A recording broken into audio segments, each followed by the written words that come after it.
New podcast for you here with Husker247. We thought, we have the Husker247 podcast. We have the Husker247 Hypecast. We have the Sunday side session. You know what we need? We need a Husker247 HoopsCast. That HoopsCast. is what we need. And who better to bring it to you than the Husker247 beat writer for basketball, Brian Christopherson, and myself, Mike Schaefer, longtime season ticket holder, who is often in the arena watching Nebraska basketball.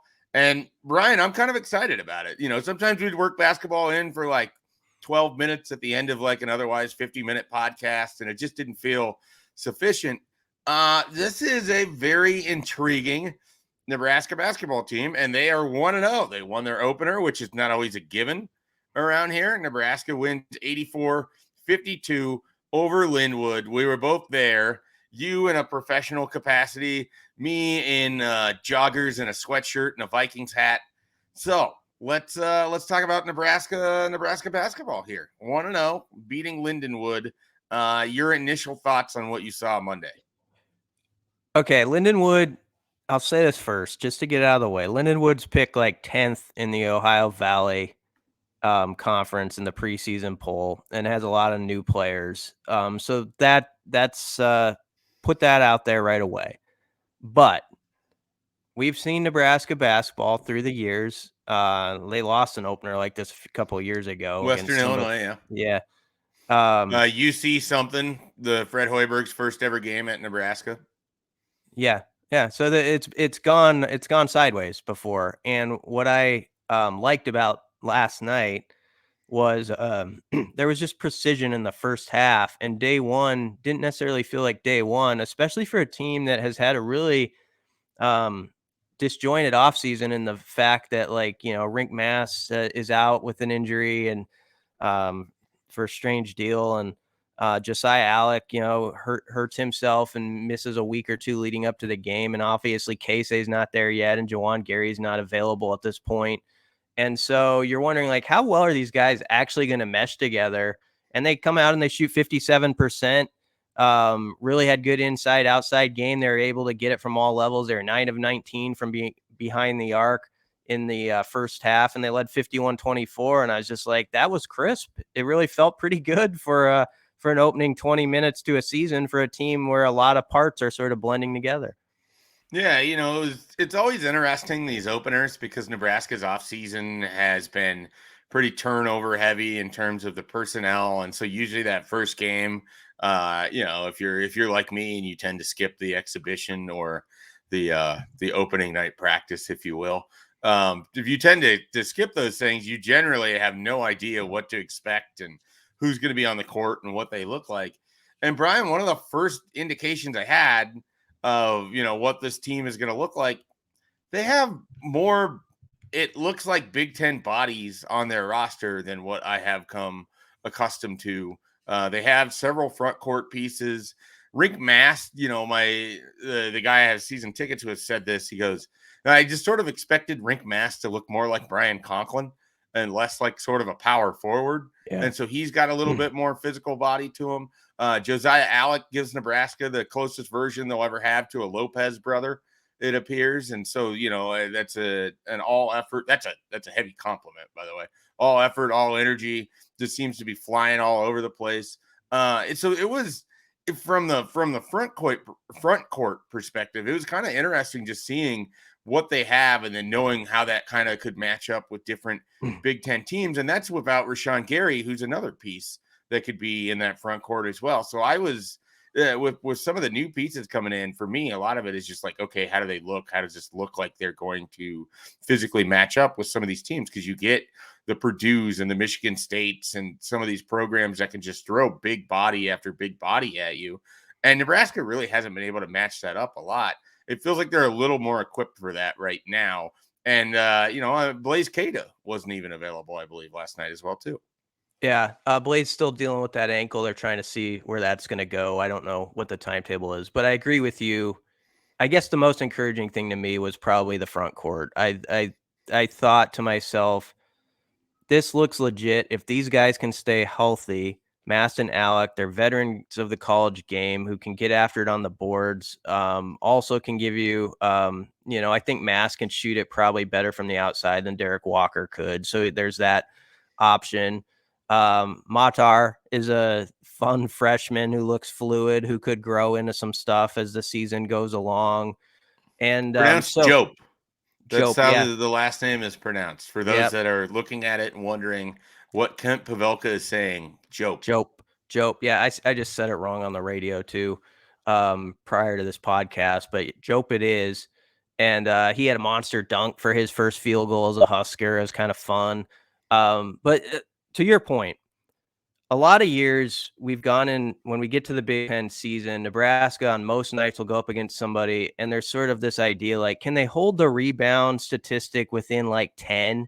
Can they not get outboarded by like 12 to 15 in this game? And it was sort of the wee ones kind of trying to fight against, just bigger guys who are going to have the advantage on the glass. And you'd heard in the offseason Hoiberg talk about, no, this can be as tenacious a front court as there is in this league when I put certain lineups together, especially when Juwan Gary gets maybe mixed in as we go along. And you're like, okay, yeah, that's a summer conversation. And last night, even though it was against a bad team, your eyes sometimes we've watched Nebraska play bad teams in early season games, and your eyes tell you Nebraska's not looking very good. Like you kind of, and last night they were playing a bad team, and my eyes told me this looks like a good lineup, like with a lot of depth, old guys. They have sort of all the positions covered. Now, how that's all going to come together over time, I don't know. But it was way more encouraging than I felt on a opening game for Nebraska basketball in a while, and in the Hoiberg era. And so definitely the size and the length too. Bryce Williams was, guarding the perimeter, and he's a 6'7", 6'8" guy. The other team, Lindenwood's 3 of 16 from behind the arc. It's tough to shoot over those guys. So they've done a nice job compiling a roster, and now they're going to have to just fine tune some things, and we'll see where that takes them. What was interesting last night about Nebraska's roster too, like you have two guys in Keisei and Gary that aren't available for you. Blaze isn't available for you. And yet, Brian, it looks like they're really deep. Like they have a lot of bodies. They have guys that, that feels like they could maybe go 3-4 guys off the bench and you're not going to lose a ton doing it. And so I found that really interesting. I don't know how that's going to look when the competition goes up necessarily. But certainly in these games against teams like Lindenwood, and they have a lot of those games this year. And I am, that's a discussion we'll have towards the end of the podcast. But I'm okay with that, and we'll get into that in a little bit. But I feel like they could just almost do hockey style line changes with what they have in terms of depth, especially when you get those other guys back from injury, or in Gary's case when he's back playing with the team. Yeah, it's our deepest team that Hoiberg's had. We could throw in Boogie Coleman. He comes into the game as a point guard who's played 4 or 5 years of college basketball. Like he's not going to be shaking in his sneakers going out there. Like he just looked in control when he was on the floor. And so he's an option. Demarcus Lawrence obviously is adapting to the point guard's part. He didn't have his best game, actually. Lawrence, he missed some shots around the rim and stuff he'd like back. But yeah, there's a lot of pieces there. And then, I think when Keisei gets back, that's going to be a fun element. And the good news is I was watching Keisei down there on the floor. He's walking around just normally, and it looks like he's on a pretty good track to return soon. And I like the fact that they're not having to rush him back. As we'll get to with the schedule, I like the fact that these first games allow sort of a runway into the season. Obviously, you got to take care of business, but they allow Nebraska to be cautious with someone like Keisei, and probably still believe they're going to win and have a good record early on. So all that stuff is encouraging. And I know it sounds like we're overly gushing about a win over Lindenwood, but it's okay. It's okay to be optimistic once in a while. And I think fans at the arena saw reasons to like, okay, I'm going to give these guys a chance. I'm going to go back there with some hope that this can develop into something.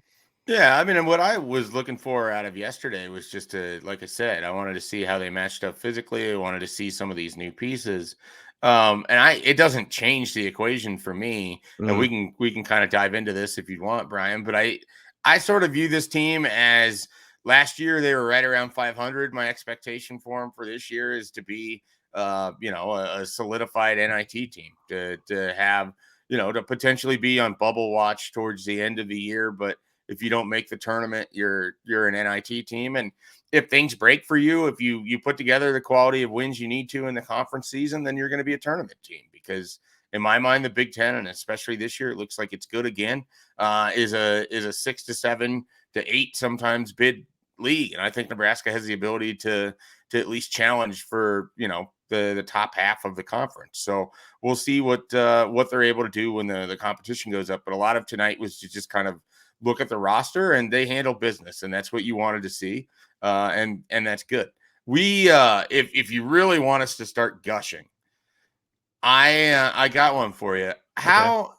How would you, Brian Christopherson, deploy Sam Hoiberg when Nebraska has its full strength roster? How are you going to utilize him?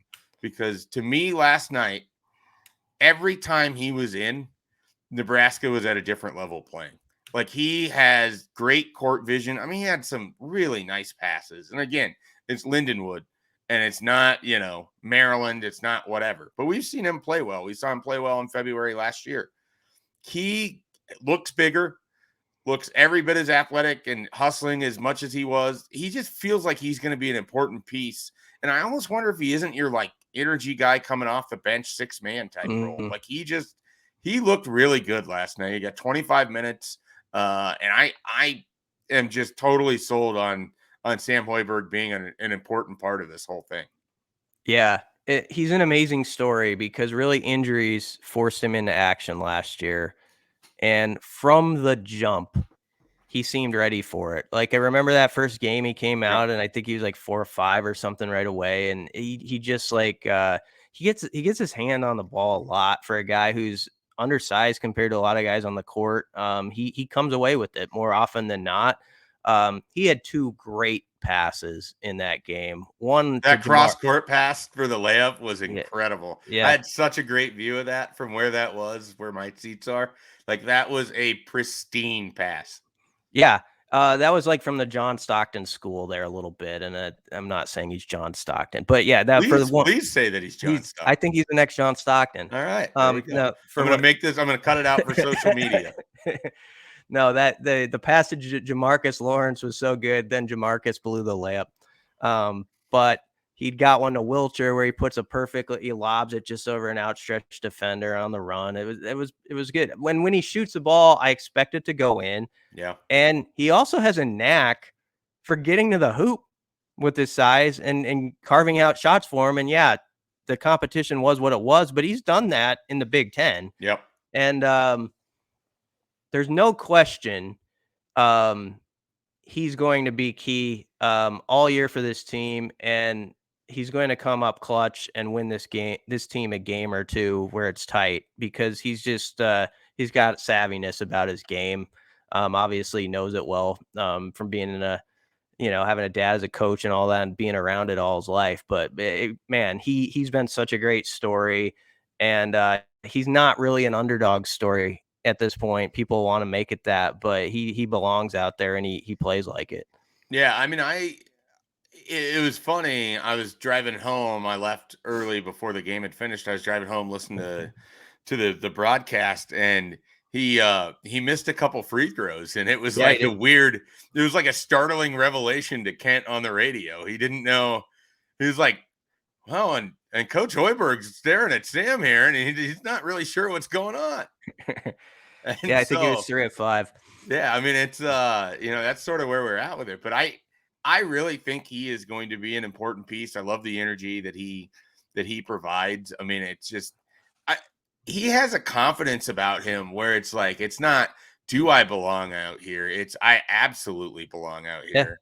And it doesn't matter that physically he's maybe not as gifted as some of these other individuals. He's just going to go earn it. And, whether it's the defense, the effort, the hustle, he's going to be, I'm sure, picking up charges at some point in time this season. Like, it's just to have that guy out there to be able to throw him and pick up that energy when you need it. Like, there's going to be nights, especially against some of these bad teams, where Nebraska maybe starts a little bit slow. I just feel like that guy is just an instant jolt every time he comes onto the court. And so I left last night, just like I had jokingly tweeted it out, but he's going to mess around and have his number retired. Like, I'm really, really impressed by the type of player that he is. And, he had this whole offseason to continue to grow. And even if he's just kind of a defensive specialist that knocks down a big three for you once or twice a game, that's such a huge piece that Nebraska really hasn't had most years. And you add that into Tominaga and Rink Mast and Josiah Alec and guys like that, and suddenly you can sort of see where Nebraska can be a kind of a pesky team, as we get further into this schedule. Let's take a quick break here, Brian. When we return, we're going to dive into Nebraska's schedule. They got another game this week, and then I kind of want your thoughts on their non-conference schedule and if you think that could be a real detriment to getting to the NCAA tournament. All that and more on the first ever Husker247 HoopsCast. So I mentioned before we went to break, I wanted to talk about the schedule. Let's start with this, Brian. Who is coming up to the Pinnacle Bank Arena for Thursday night action against Nebraska?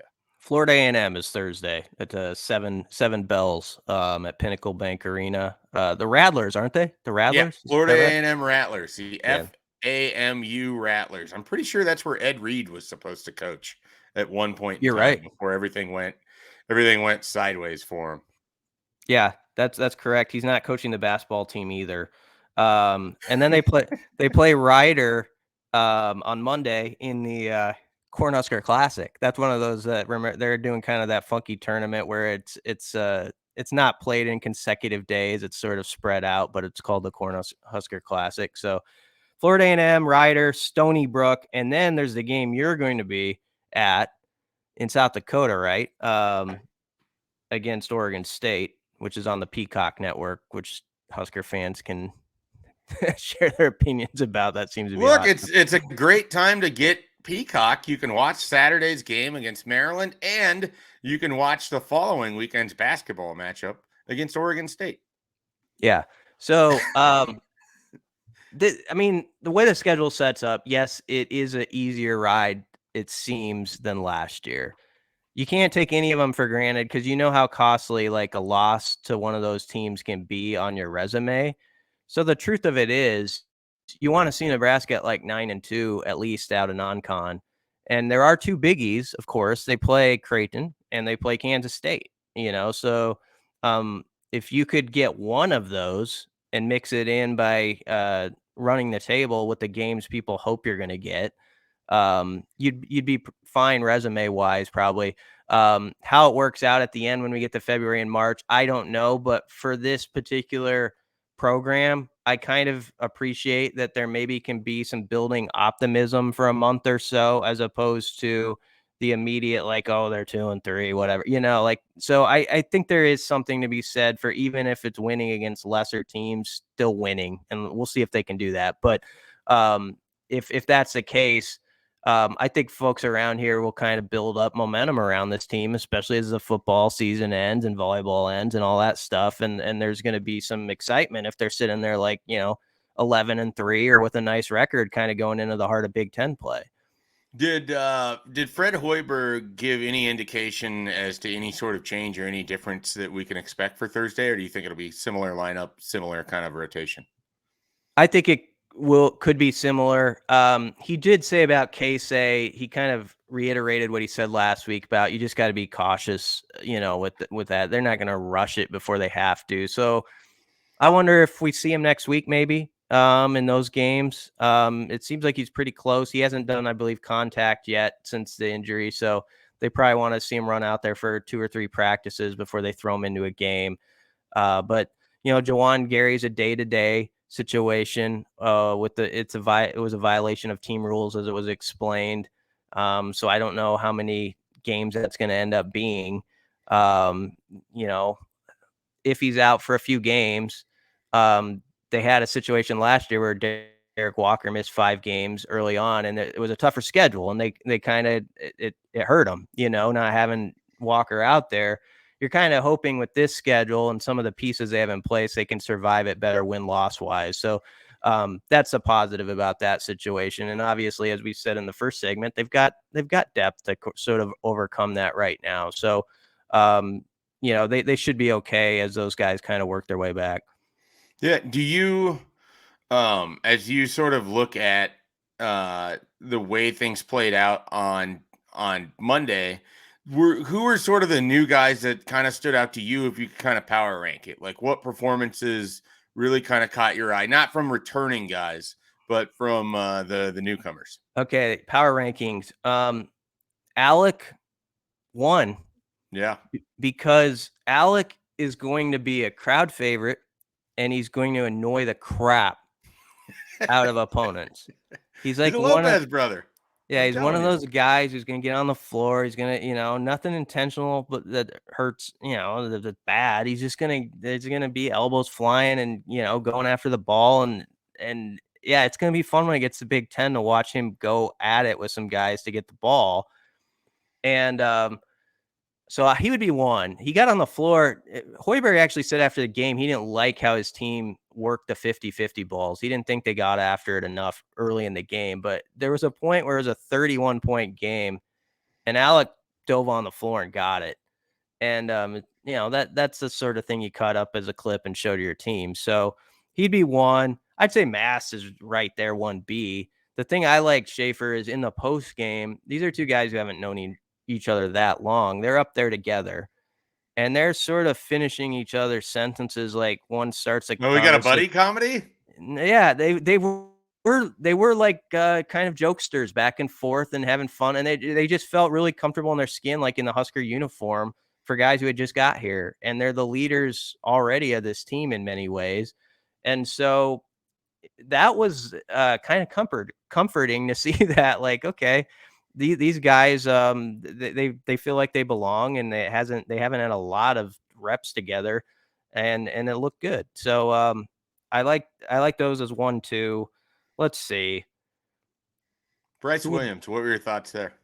I thought he was fine yesterday. I think there's probably more to his game than we saw, but I'll go back to especially defensively. I just like that length, and I think they've discovered, especially last year with Sam Grissel, like, if you can have a 6'7", 6'8" guy on the ball at the point, it just causes a lot of havoc for the other team. And so he's going to be a problem with his length, and he can just fill a lot of roles for him. So I thought he was good. I'll work my way to the freshman next, because Eli Rice didn't finish with any points, or he had 2 points, but no field goals. And whatever. He just looks fluid and like he's going to belong here.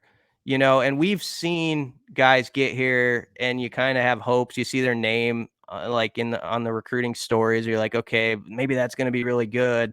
And then you watch them, and it's kind of a deal where you don't feel comfortable when they have the ball in their hands. You're always thinking they're going to turn it over or something like that.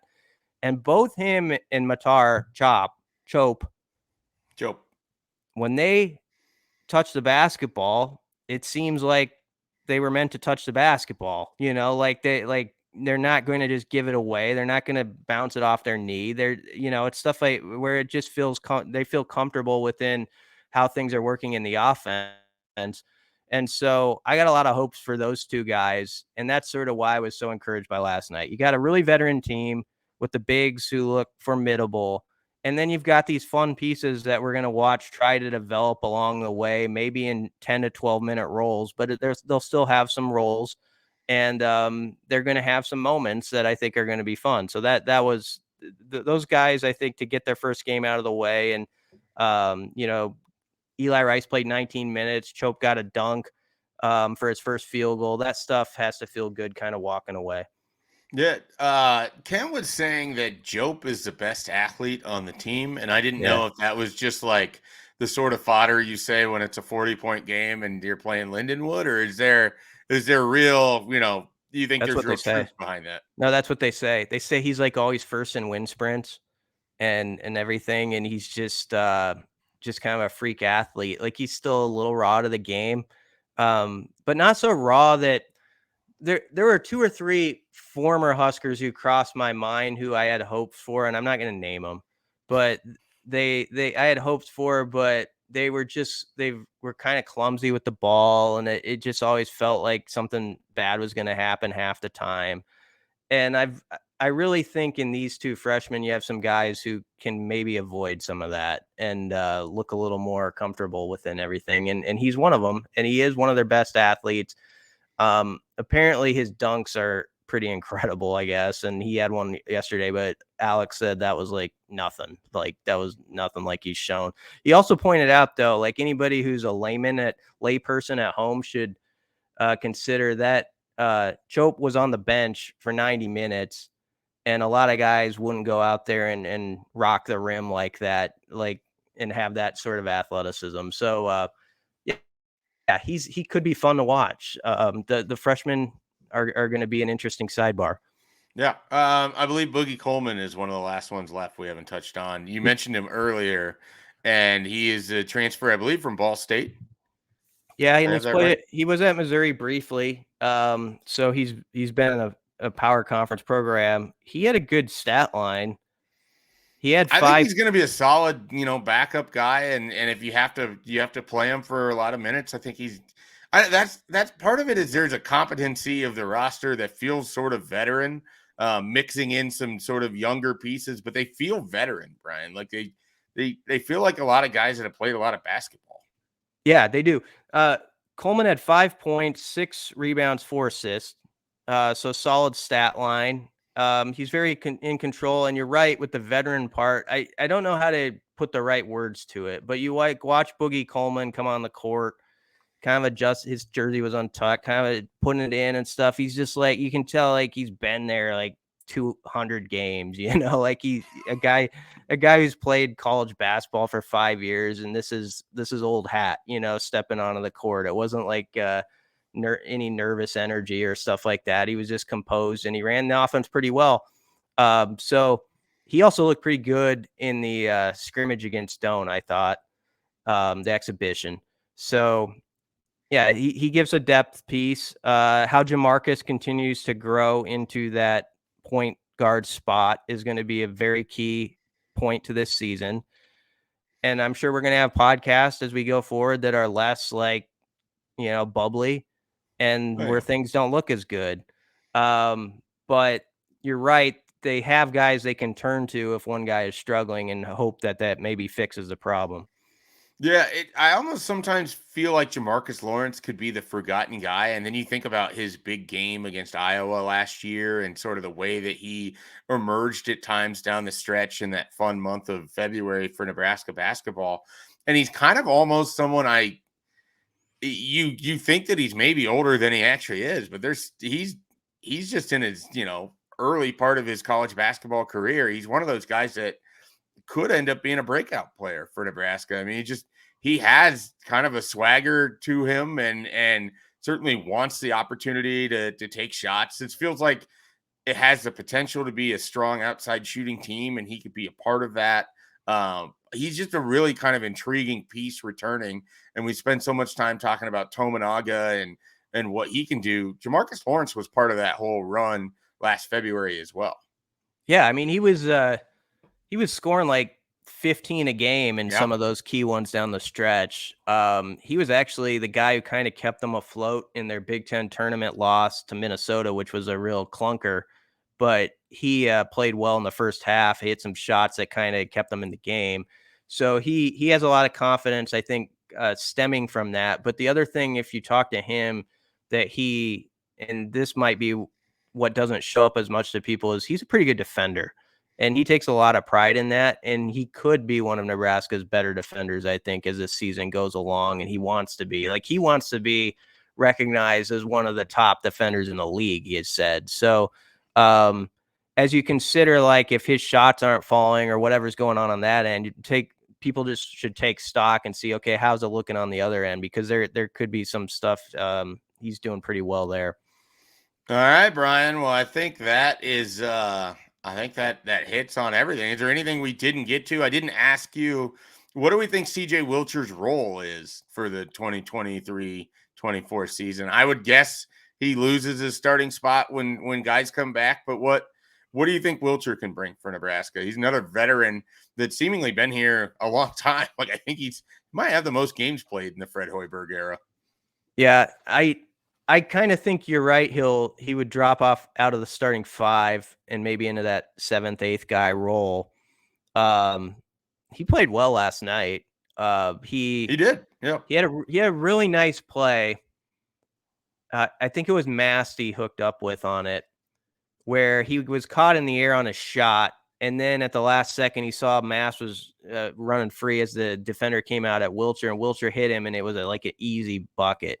And I kind of marked that play down because the one thing that's kind of hurt CJ in the past is he'd have those like 3 or 4 turnovers a game where he would dribble it off his foot or something would happen in traffic. And last night he looked really composed, and it'll get tougher as better competition speeds him up. But I thought he played like a veteran and had a good first game. So you hope he can have that consistent year for 4 months or whatever, where he's just good from behind the arc. He sort of has shown it at times, and then he's gone away, and then he'll come back and have like 18 one game, and then you don't hear from him for a day or, a game or two. So if he can find level that off a bit, that's when Nebraska's really cooking. If like guys like him start to play really well around the other parts, and then they have a real shot to do something when it gets to the heavy portion of the schedule. All right. Well, we'll be back next week with another one of these Nebraska basketball podcasts, a Husker247 HoopsCast, if you will. Nebraska will have had games against Florida A&M and Rider by the next time we do one of these. So we'll be able to get you JR Rider. Yeah, we'll get you prepared for then a classic bout with Stony Brook set for next Wednesday as well, and we'll get you prepared for that Oregon State game up in Sioux Falls. So for Brian Christopherson, I am Mike Shaver. Be sure to check out all the coverage we have going on at Husker247.com. Plenty of basketball coverage, plenty of football coverage. Nebraska plays Maryland this weekend. You might have known that. You might not. I might have just told you something. So be sure to find all of that at Husker247. We'll be back with a Husker247 Hypecast later this week as well.